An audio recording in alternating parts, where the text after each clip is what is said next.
3 criminals for the same crime. And the crime got committed anyway. So this was, in essence, my job for 35 years at Health Canada. If a company, I had a very small piece of the law called the Food and Drugs Act. Under the Food and Drugs Act, any company that wants to sell any product in Canada, which may directly or indirectly end up in the human body,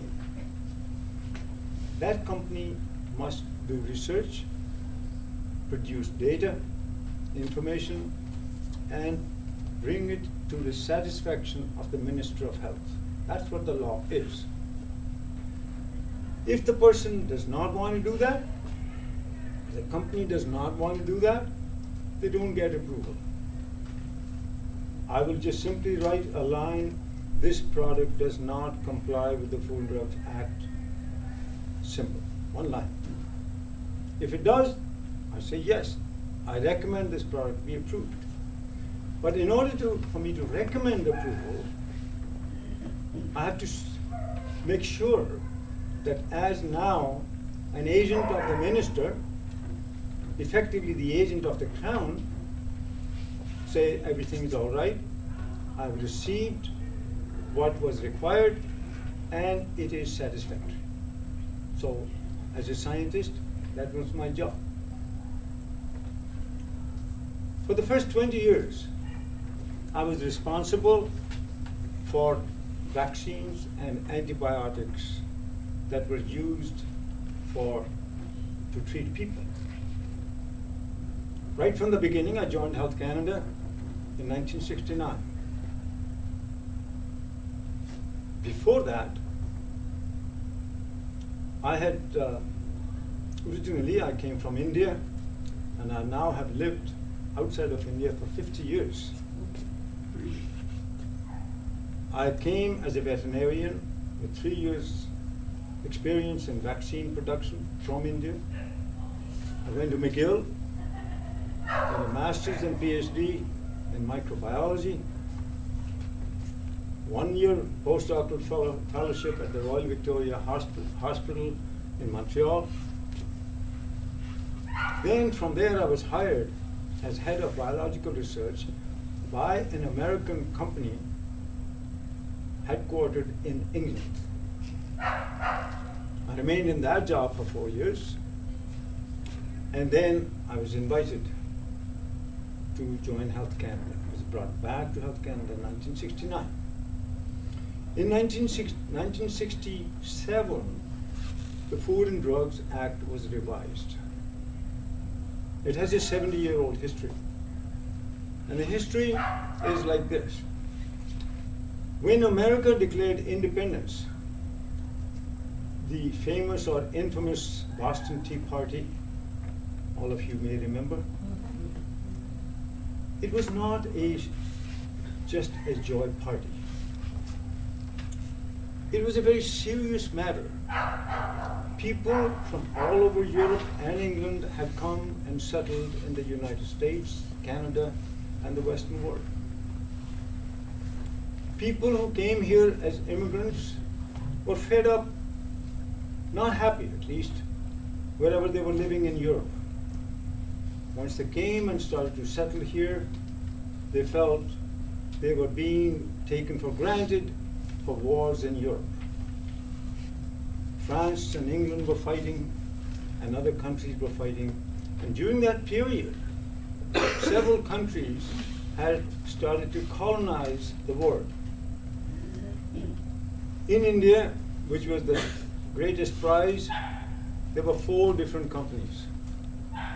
Each one was called East India Company. There was the British East India Company, the French East India Company, Portuguese East India Company, and the Dutch East India Company. The Spanish never arrived there. They mistakenly came to the Western Hemisphere. They thought this was India. Columbus. Hence the name Indians for the Aboriginal people. The tea came from India, and the Americans, people now, were quite upset with England, and they wanted to tax directly to sponsor the war against France. And Americans did not want to take part in that. They did not want to pay for that.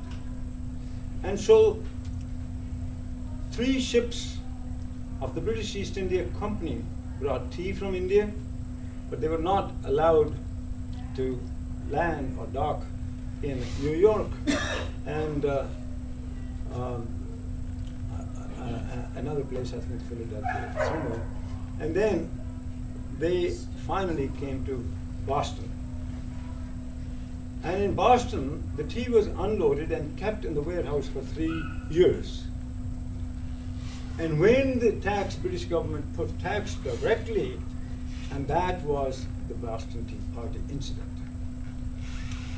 Right after this incident, now the American people, they called themselves American, and they broke away from the mother country, and they said, we're going to do things in such a way that we'll have nothing to do with England.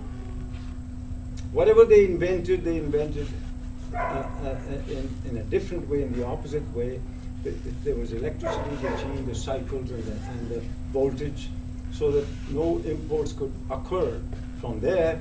And if there was a car, they would drive on the other side so that they couldn't export cars here. So these were little tricks that the Americans played. One thing was missing. There was plenty of food, there was land, there was everything that anybody could imagine. The Western Hemisphere was full of all those resources. Water, land, minerals, gold, everything was there. Except one. They did not have medicines. The medicines that were coming in those years, we're talking about 1774, somewhere there, and then time goes, and then the medicines there were really no medicine. They were just potions, Dr. Dodd's pills and this and that. They didn't do much good anyway. Kidney pills and this pill or that pill, they were not real medicines. But nevertheless, they used to come from England. When they stopped that, the local people, charlatans, they saved the old bottles and they started to make their own medicines. And in those medicines, they would put mostly alcohol and sometimes pretty noxious stuff, turpentine oil, this and that, and they started to kill people. Many people were dying. And then time passes, then ultimately, in late 1800s, the Americans started to say that there has to be some kind of control over this. And technology started to develop. And most of the technology was developed in Germany. Today, most of the drug companies today are initially all German. Merck, Pfizer, Herbst, Bayer, all these companies used to be German companies. So did many other technologies of that period. That's the history of science. Other countries have colonies, but Germany had no colonies.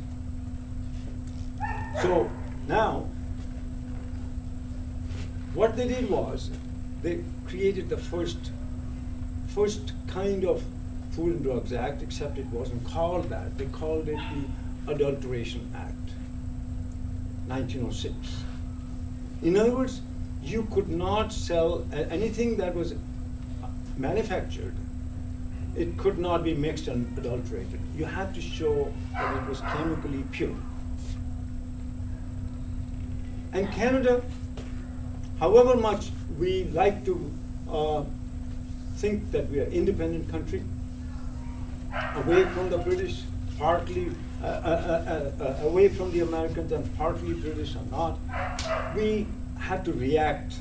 What America does, we automatically have to follow, whether we like it or not. We're just next door to them. We have to trade with them. Whatever happens, it's like sleeping with an elephant. The elephant moves, the mouse has to make adjustments.